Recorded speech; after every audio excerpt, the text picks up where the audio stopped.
Alright, so we have the ht70 Plus vent. It's the new vent that we've started carrying on some of our trucks. And we're going to have a quick overview real quick. In the case, it's set up 2 pockets on each side, just like the others.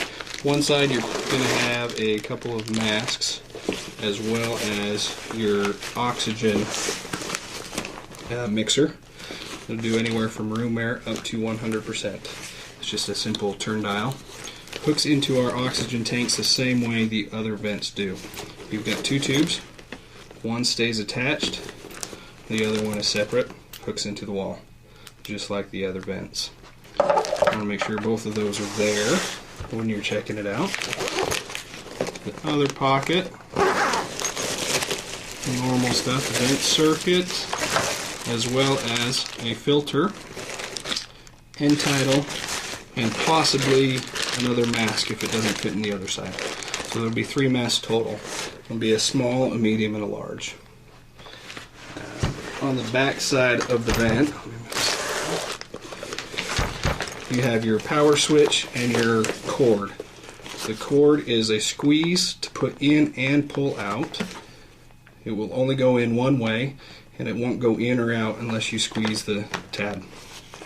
Power switch is just right opposite of it, over on the side underneath. Just push that to turn it on.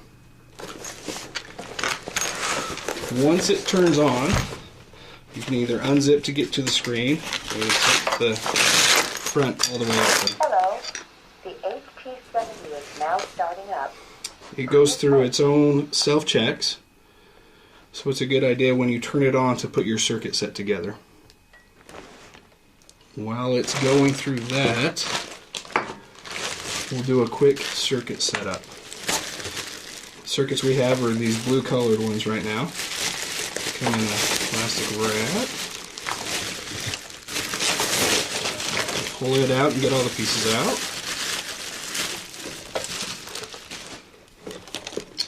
You have the main tube and 2 smaller tubes. The longer of the 2 is the exhale valve. Hooks into the exhale valve. Plugs right on. And that way it stays in line with the tubing. It doesn't take up much space on the patient. The other one has a blue cap on it.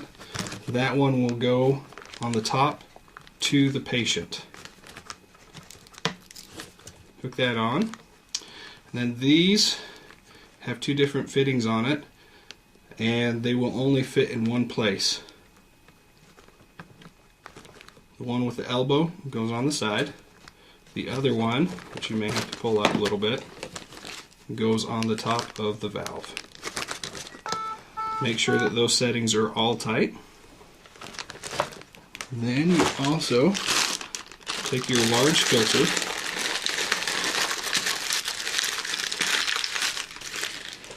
and it will go on the bottom of the tube, in between the tubing and the vent itself. On the vent, you have a smaller filter that lasts for 3 months. Each one will probably have a sticker on it with a date. It will not be changed until that date, or if the filter gets wet or dirty, it will be changed. But this filter is reusable. So if it is still good and it's not wet or dirty after the call, make sure that remains on the vent. From there, take the large filter and hook it in. These, same thing, it goes where it fits. They are 2 different sizes. The little blue tube with the white connector port goes on the filter. The clear tubing will go on the vent itself. Once you are there, you have the vent circuit hooked to the vent. It is through its self-check. You want to check the circuit. If you have to, hit the audio pause button to clear out any warnings up here until you see the 3 buttons. On the touch screen, the middle one is the check circuit. You will press it and it will guide you through the self-check. The first step, leave the blue cap on, or make sure that the vent set is occluded. Press accept. It will go through a check. If it passes, you go on to step 2. At step 2, you will take the circuit and open it. So either take your hand off or pull this blue cap off.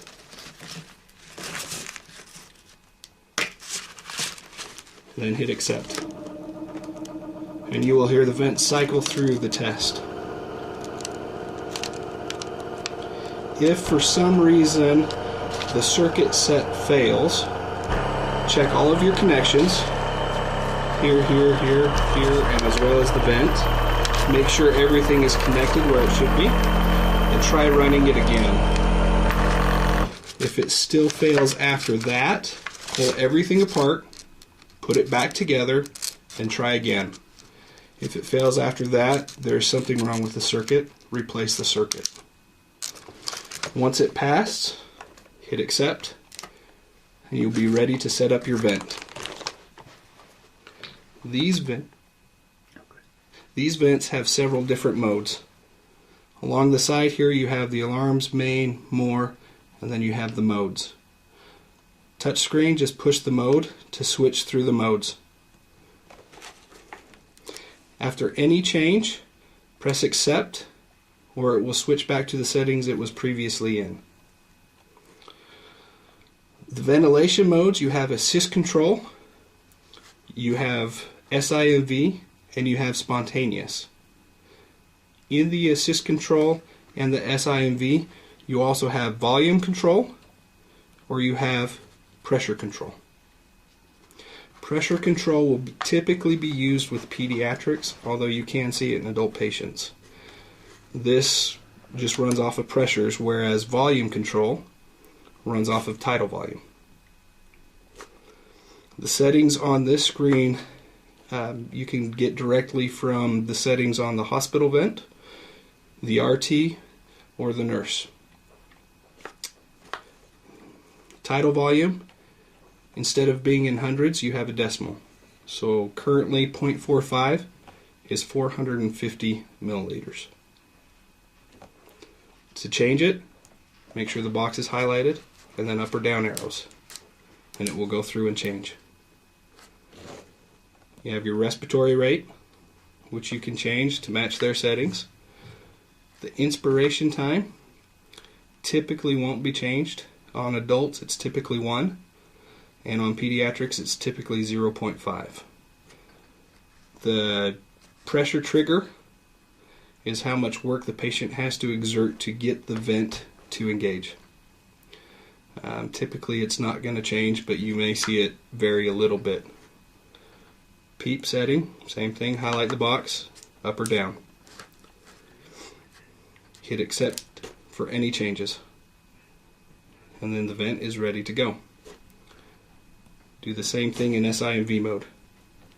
You can change any of the settings that you want. You can put it in pressure control or volume control, depending on the patient and the settings that they are on. Accept for any changes, and then start ventilations will start your ventilations. If your vent starts alarming, you will see what alarm is being caused at the top. For example, start ventilations. Gives you high pressure, check circuit, it'll go through. Also, when it is alarming, you can pause the sound by pushing that button. When it's alarming, the alarm button will highlight, push it, and whatever alarms are currently going will highlight, so that you can change the alarm settings. If after you check the patient and the line set, everything is still where it needs to be, then you can change the alarm so it is not constantly alarming at you. After changing the alarms, once again, press accept, or it will reset back to the alarms that are going. Once the vent is going, it will not stop unless you turn the whole ventilator off. You can switch between modes while it's going just by pushing and accepting. Once you change it and accept it, it will change modes. So you can scroll through if you need to change settings. After a small amount of time, the alarm will start beeping at you again unless you silence it again. Turn this off for just a moment so I can reset it.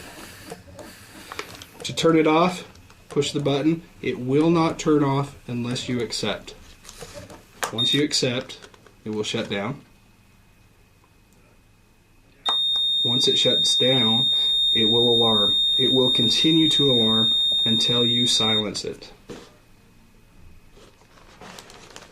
That is the ventilation modes of the vent. Let it restart real quick and we will go over BiPAP and CPAP. To set up for BiPAP and CPAP, it is the same. The difference with our vent and some of the hospital vents in BiPAP and CPAP is the mask that we have to use. The masks that we use have to be a non-vented mask. If you use a vented mask in CPAP or BiPAP mode, the alarms will sound on our vent. Like I said, we carry 3 different sizes. We have a small, a medium, and a large. And these are the exact same masks that are in our current CPAP circuits. I'll open this up and go through it real quick.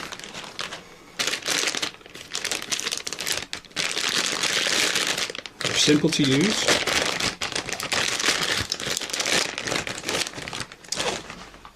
Open the masks and set up just like our CPAP. Make sure that they make a good seal between the nostrils and the mouth. It does not have to go down over the chin, although it may be a little more comfortable for the patient to go somewhat lower past the lips. Hook the straps in and make sure it is a snug fit up against the patient. Then our circuits simply plug in. You can use the end title in between, just like you can on the other ones. So you have the circuit set up and you've gone through your checks. Set your vent to spontaneous. Accept that. For CPAP, we need to make sure that pressure support is turned off. And then our PEEP setting will be set at whatever they are currently running their CPAP.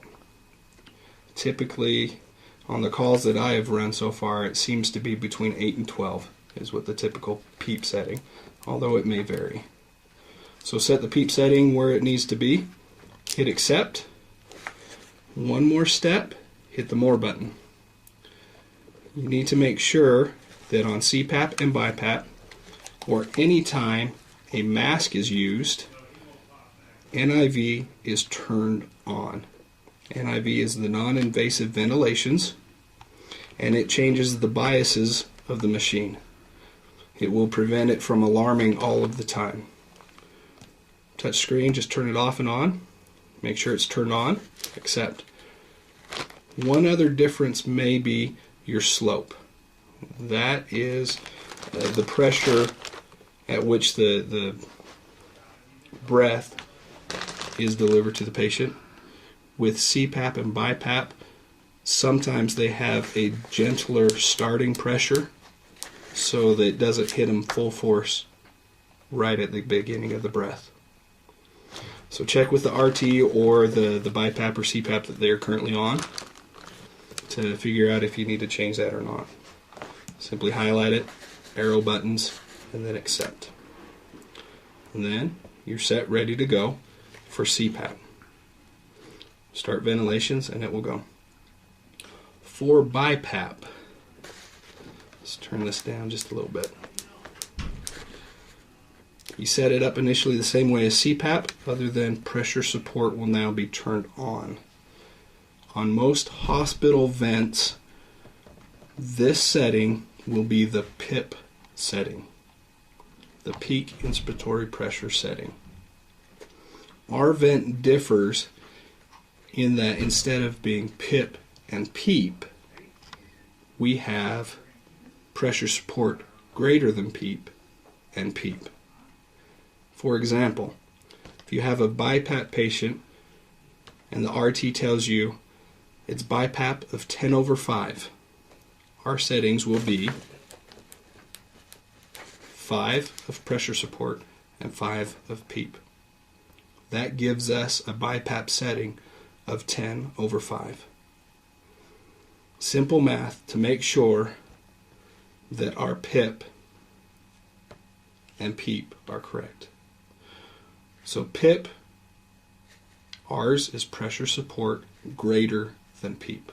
So always subtract your PEEP value from your PIP value to give the settings for this vent.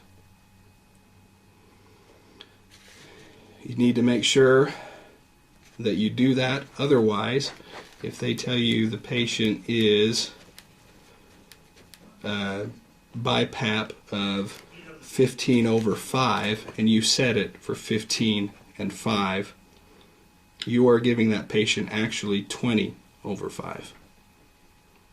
Going much higher than that and you will start to cause or potentially cause barotrauma.